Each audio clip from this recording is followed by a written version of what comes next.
Hi guys, welcome back to Seduced by Novellas. It's me again today. Sorry, gonna get fed up of seeing my face at some point.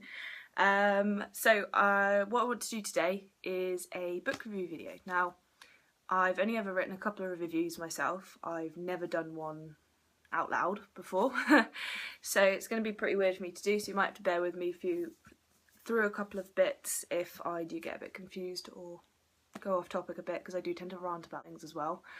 So the book I'm reviewing today is Carry On by Rowell. I bought it yesterday. I read it yesterday. It was absolutely amazing. I really enjoyed it. So I thought that I would do a review of it. You guys can see it. I'll try and make this as spoiler free as physically possible. I'll edit out any bits that do contain spoilers in it, so I'll just obviously do a kind of a rough review of it without mentioning anything specific, so that anyone that hasn't read it won't have to, you know, be spoiled for the end of the book. So first things first, I just want to talk about what the book looks like. So as you can see, I've got the hardcover version. Couldn't resist. Really bad of me, but I just thought, you know, screw it, might as well buy it. Popped into Waterstones before work yesterday and picked it up. So this is the front and the sides and the back on the side here, and nice lovely little page holder ribbon, which is really pretty. And then inside, which is gorgeous, is a map, which is also on the other side as well. So really lovely, really pretty. So I'll start kind of talking about the book in specific. So as I said, I did actually really enjoy this book. The main problem I had with it is there was so much information, so much imagination. It feels like Rainbow could have probably filled 4 books with this. You know, it could have been another Harry Potter series. There was a lot of information about kind of like flashbacks, I guess, so stuff that had happened in the past, which was great and really good for rounding up the characters and letting us know what had gone on, which was brilliant. The minor side of that was it felt like a little bit like you were being kind of pushed straight into this, and you didn't really know any of this background stuff. You didn't know what had made these characters, you know, didn't know what had happened to Simon at the start and how he had come to be going to this, you know, magical school, if you know what I mean. I do think more background would have been really good, but I also think that the book in itself probably could have been either longer or split over or split across a few books, because I really do think that would have given more time to be able to explain things better. Now, as I said, the characters are are amazing. They're lovely. Each of them have got their own fantastic personalities. You know, Simon is strong and hard-headed, and you know, seems to rush into situations. He swears a lot in the book, which I actually really enjoy because he's a teenage boy. It's you know, it's kind of what they do. Teenagers in general, you know.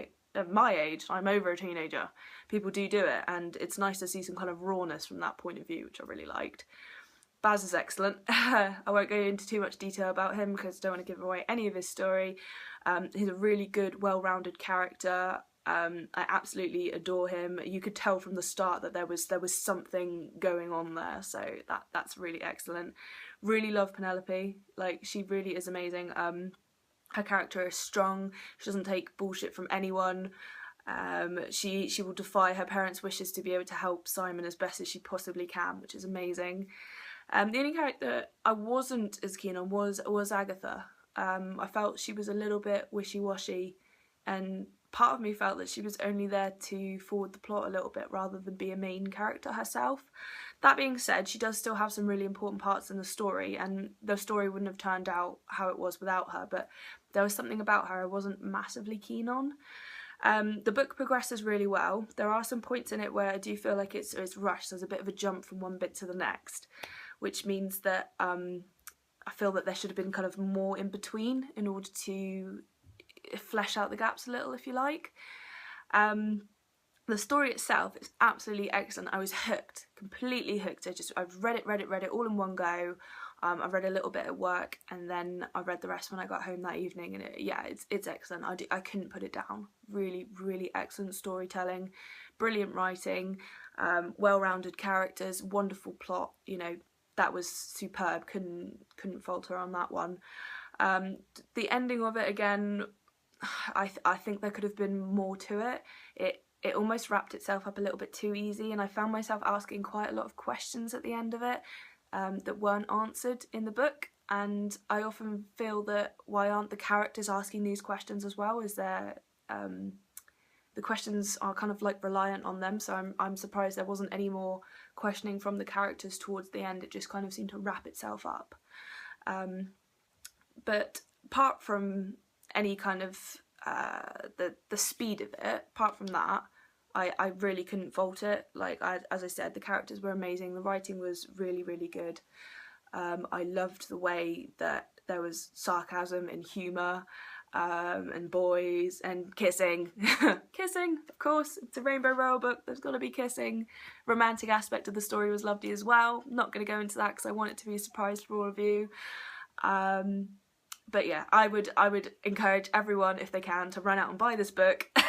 Read it immediately, you'll get hooked, you'll love it. You might have questions like I do, and as I said, I personally would have liked this one more if it had either been a great big thick long one, or maybe split across a few smaller ones, just to kind of flesh it out more and have more of a background for each of the characters and have it blend together a little bit, because as much as the story was amazing, I felt it was a little bit rushed.